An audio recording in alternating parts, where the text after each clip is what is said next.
From Crossways Publishing, the English Standard Version of the Bible, a reading of the book of Exodus. Exodus chapters 1 through 4. Exodus chapters 1 through 4. These are the names of the sons of Israel who came to Egypt with Jacob, each with his household: Reuben, Simeon, Levi, and Judah; Issachar, Zebulun, and Benjamin; Dan and Naphtali; Gad and Asher. All the descendants of Jacob were 70 persons. Joseph was already in Egypt. Then Joseph died, and all his brothers, and all that generation. But the people of Israel were fruitful and increased greatly. They multiplied and grew exceedingly strong, so that the land was filled with them. Now there arose a new king over Egypt who did not know Joseph. And he said to his people, "Behold, the people of Israel are too many and too mighty for us. Come, let us deal shrewdly with them, lest they multiply. And if war breaks out, they join our enemies and fight against us and escape from the land." Therefore they set taskmasters over them, to afflict them with heavy burdens. They built for Pharaoh store cities, Pithom and Ramses. But the more they were oppressed, the more they multiplied, and the more they spread abroad. And the Egyptians were in dread of the people of Israel. So they ruthlessly made the people of Israel work as slaves, and made their lives bitter with hard service in mortar and brick, and in all kinds of work in the field. In all their work they ruthlessly made them work as slaves. Then the king of Egypt said to the Hebrew midwives, one of whom was named Shiphrah, and the other Puah, "When you serve as midwives to the Hebrew women, and see them on the birth stool, if it is a son, you shall kill him, but if it is a daughter, she shall live." But the midwives feared God, and did not do as the king of Egypt commanded them, but let the male children live. So the king of Egypt called the midwives, and said to them, "Why have you done this? And let the male children live." The midwives said to Pharaoh, "Because the Hebrew women are not like the Egyptian women, for they are vigorous, and give birth before the midwife comes to them." So God dealt well with the midwives, and the people multiplied and grew very strong. And because the midwives feared God, he gave them families. Then Pharaoh commanded all his people, "Every son that is born to the Hebrews you shall cast into the Nile, but you shall let every daughter live." Now a man from the house of Levi went and took as his wife a Levite woman. The woman conceived and bore a son, and when she saw that he was a fine child, she hid him 3 months. When she could hide him no longer, she took for him a basket made of bulrushes, and daubed it with bitumen and pitch. She put the child in it and placed it among the reeds by the river bank. And his sister stood at a distance to know what would be done to him. Now the daughter of Pharaoh came down to bathe at the river, while her young women walked beside the river. She saw the basket among the reeds, and sent her servant woman, and she took it. When she opened it, she saw the child, and behold, the baby was crying. She took pity on him and said, "This is one of the Hebrews' children." Then his sister said to Pharaoh's daughter, "Shall I go and call you a nurse from the Hebrew women to nurse the child for you?" And Pharaoh's daughter said to her, "Go." So the girl went and called the child's mother. And Pharaoh's daughter said to her, "Take this child away and nurse him for me, and I will give you your wages." So the woman took the child and nursed him. When the child grew older, she brought him to Pharaoh's daughter, and he became her son. She named him Moses, because she said, "I drew him out of the water." One day, when Moses had grown up, he went out to his people and looked on their burdens. And he saw an Egyptian beating a Hebrew, one of his people. He looked this way and that, and seeing no one, he struck down the Egyptian and hid him in the sand. When he went out the next day, behold, 2 Hebrews were struggling together, And he said to the man in the wrong, Why do you strike your companion? He answered, Who made you a prince and a judge over us? Do you mean to kill me as you killed the Egyptian? Then Moses was afraid and thought, Surely the thing is known. When Pharaoh heard of it, he sought to kill Moses. But Moses fled from Pharaoh and stayed in the land of Midian, and he sat down by a well. Now the priest of Midian had 7 daughters, and they came and drew water and filled the troughs to water their father's flock. The shepherds came and drove them away, but Moses stood up and saved them and watered their flock. When they came home to their father, Reuel, he said, How is it that you have come home so soon today?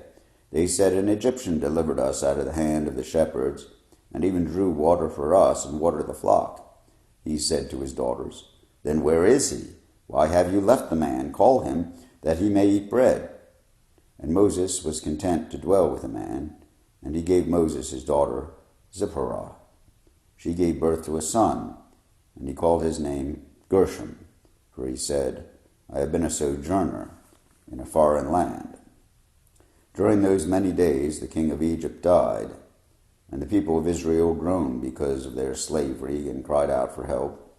Their cry for rescue from slavery came up to God, and God heard their groaning. And God remembered his covenant with Abraham, with Isaac, and with Jacob. God saw the people of Israel, and God knew. Now Moses was keeping the flock of his father-in-law, Jethro the priest of Midian, and he led his flock to the west side of the wilderness and came to Horeb, the mountain of God. And the angel of the Lord appeared to him in a flame of fire out of the midst of a bush. He looked, and behold, the bush was burning, yet it was not consumed. And Moses said, I will turn aside to see this great sight, why the bush is not burned. When the Lord saw that he turned aside to see, God called to him out of the bush, Moses, Moses, and he said, Here I am. Then he said, Do not come near. Take your sandals off your feet, for the place on which you are standing is holy ground. And he said, I am the God of your father, the God of Abraham, the God of Isaac, and the God of Jacob. And Moses hid his face, for he was afraid to look at God. Then the Lord said, I have surely seen the affliction of my people who are in Egypt, and have heard their cry because of their taskmasters. I know their suffering. And I have come down to deliver them out of the hand of the Egyptians, and to bring them up out of that land to a good and broad land, a land flowing with milk and honey, to the place of the Canaanites, the Hittites, the Amorites, the Perizzites, the Hivites, and the Jebusites. And now behold, the cry of the people of Israel has come to me, and I have also seen the oppression with which the Egyptians oppress them. Come, I will send you to Pharaoh, that you may bring my people, the children of Israel, out of Egypt. But Moses said to God, Who am I that I should go to Pharaoh and bring the children of Israel out of Egypt? He said, But I will be with you, and this shall be the sign for you, that I have sent you. When you have brought the people out of Egypt, you shall serve God on this mountain.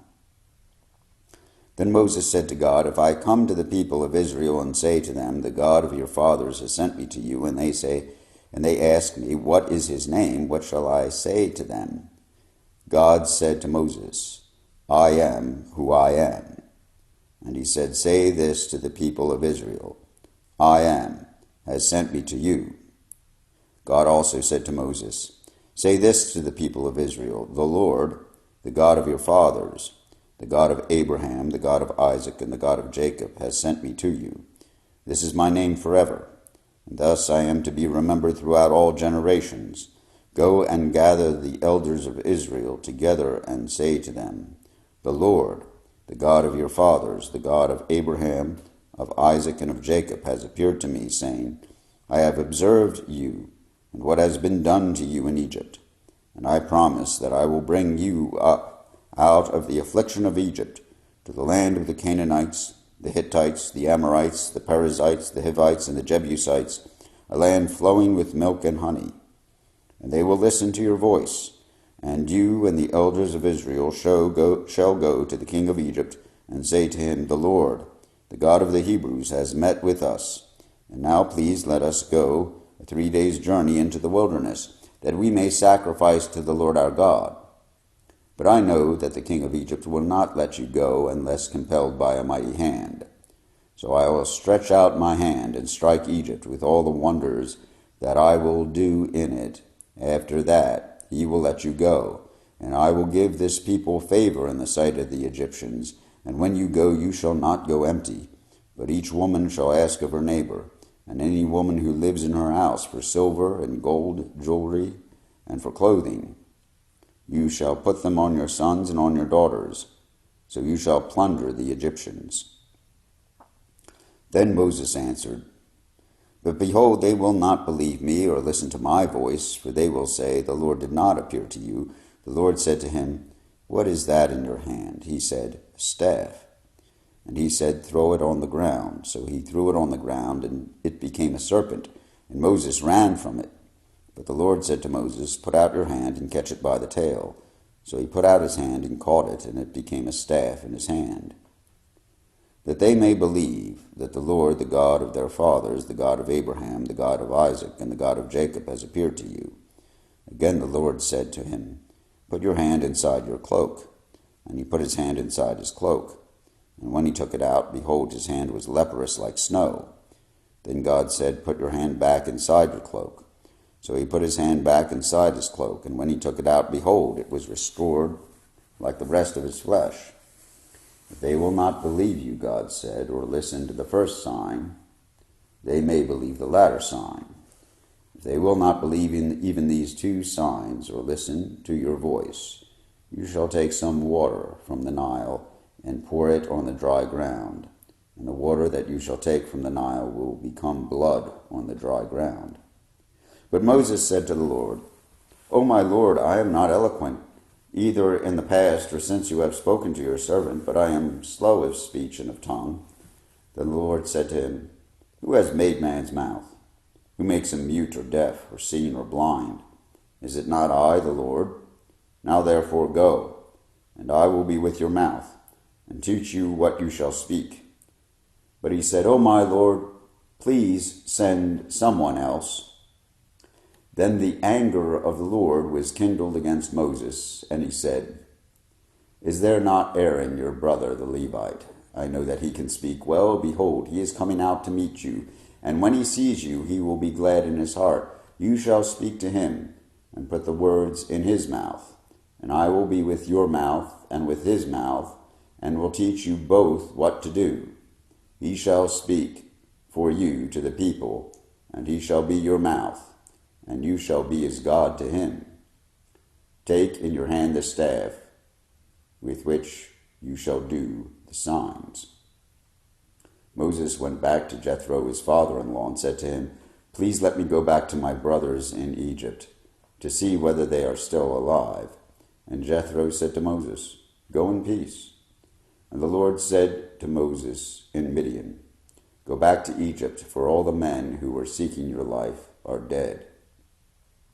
So Moses took his wife and his sons, and had them ride on a donkey, and went back to the land of Egypt. And Moses took the staff of God in his hand.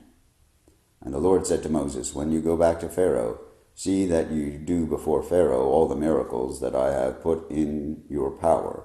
But I will harden his heart, so that he will not let the people go. Then you shall say to Pharaoh, Thus says the Lord, Israel is my firstborn son, and I say to you, Let my son go, that he may serve me. If you refuse to let him go, behold, I will kill your firstborn son.